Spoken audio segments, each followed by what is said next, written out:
Hello, my name is Brandon Jones. I'm here to talk about one of my favorite film genres, Blaxploitation. Blaxploitation were action films aimed for African American audiences. These films casted African Americans as the lead roles. Even though these leading roles were playing the hero, some people didn't think the same way. Critics were saying that these movies were portraying blacks in a negative manner due to the sex, drugs, and violence. On the other hand, the black community saw these movies as a real-life portrayal of their community that was unseen by Hollywood. And now, the black audience finally have black heroes they can look up to.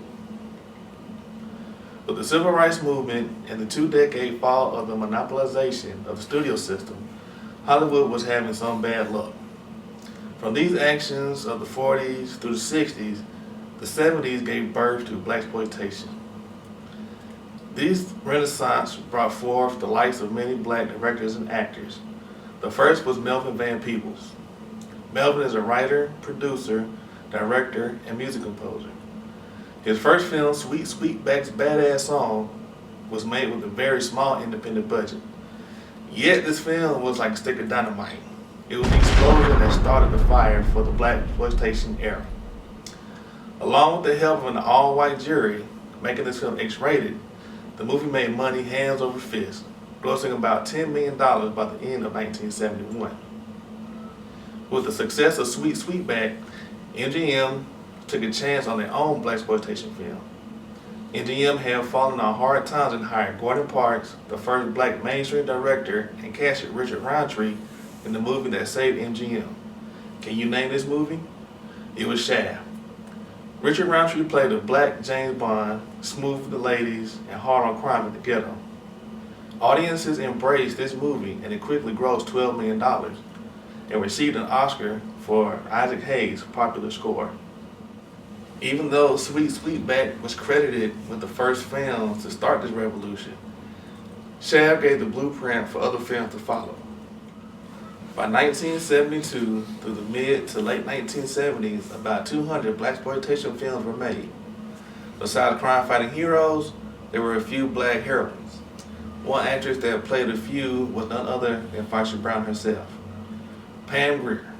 Pam Grier was a gun-toting black Amazonian woman that used her sexuality to throw guys off her scent, of her true intention, to save a friend or get revenge. Many film genres were intertwined in blaxploitation, such as horror films like Blackula that starred William Marshall as Black Dracula, a few martial arts films that starred Jim Kelly, westerns such as Thomasine and Bushrod with Max Julien and Bonetta McGee. The list goes on of numerous actors and actresses that have played a part in blaxploitation films. Jim Brown, Isaac Hayes, Fred Williamson, Tamara Dobson, and a slew of musicians like James Brown, Curtis Mayfield, and Marvin Gaye helped the soundtracks to these classics. With the beginning comes an end. With the blueprint that started it all was its demise. The sex, drugs, violence, and pimps that everyone was used to started to backfire. The NAACP and other groups were giving major studios criticism about the continuous use of negative stereotypes of black actors and cheap reworkings of the crime action ghetto formula. So by the end of the 1970s, blaxploitation films came to an end.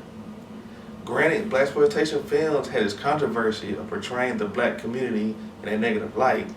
Without it, there wouldn't be the great actors, producers, and directors like Spike Lee, Denzel Washington, F. Gary Gray, and the list goes on.